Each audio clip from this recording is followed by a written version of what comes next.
Qu'est-ce que la méthode Loverboy, la technique de proxénétisme utilisée par le masculiniste Andrew Tate? Merci d'avoir posé la question.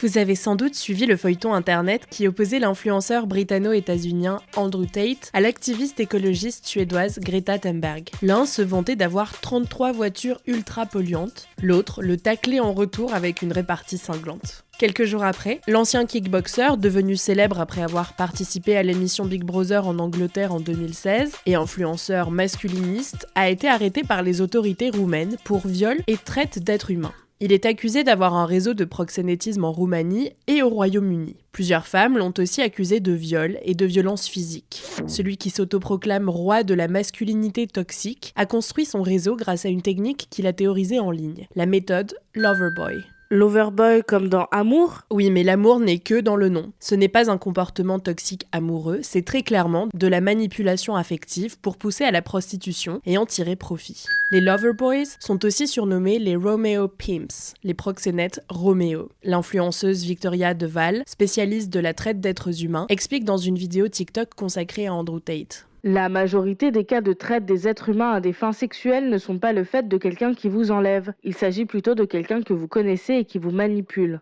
Donc concrètement, elle fonctionne comment la méthode Loverboy? Andrew Tate expliquait dans un texte sur son site, désormais supprimé, comment il avait monté son réseau webcam pour adultes. Mon travail consistait à rencontrer une fille, à avoir quelques rendez-vous, à coucher avec elle, à tester si elle est de qualité, à la faire tomber amoureuse de moi au point qu'elle fasse tout ce que je dis, puis à la faire passer sur webcam pour qu'on devienne riches ensemble. Il ajoute que plus de la moitié de ses employés avaient été ses petites copines, et qu'aucune n'avait travaillé dans l'industrie du divertissement pour adultes avant.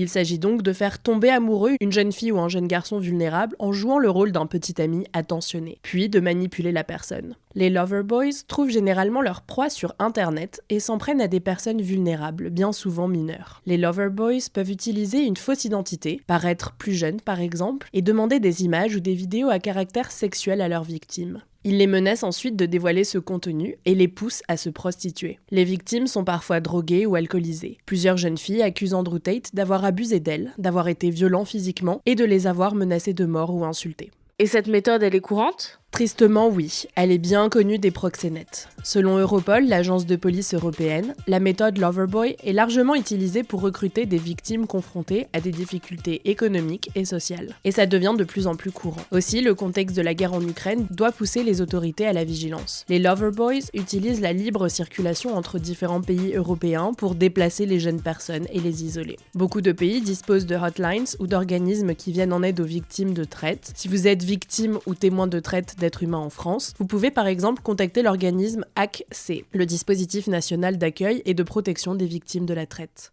Voilà ce qu'est la méthode Loverboy. Maintenant, vous savez, un épisode écrit et réalisé par Antonella Francini. Ce podcast est disponible sur toutes les plateformes audio, et si cet épisode vous a plu, n'hésitez pas à laisser des commentaires ou des étoiles sur vos applis de podcast préférés.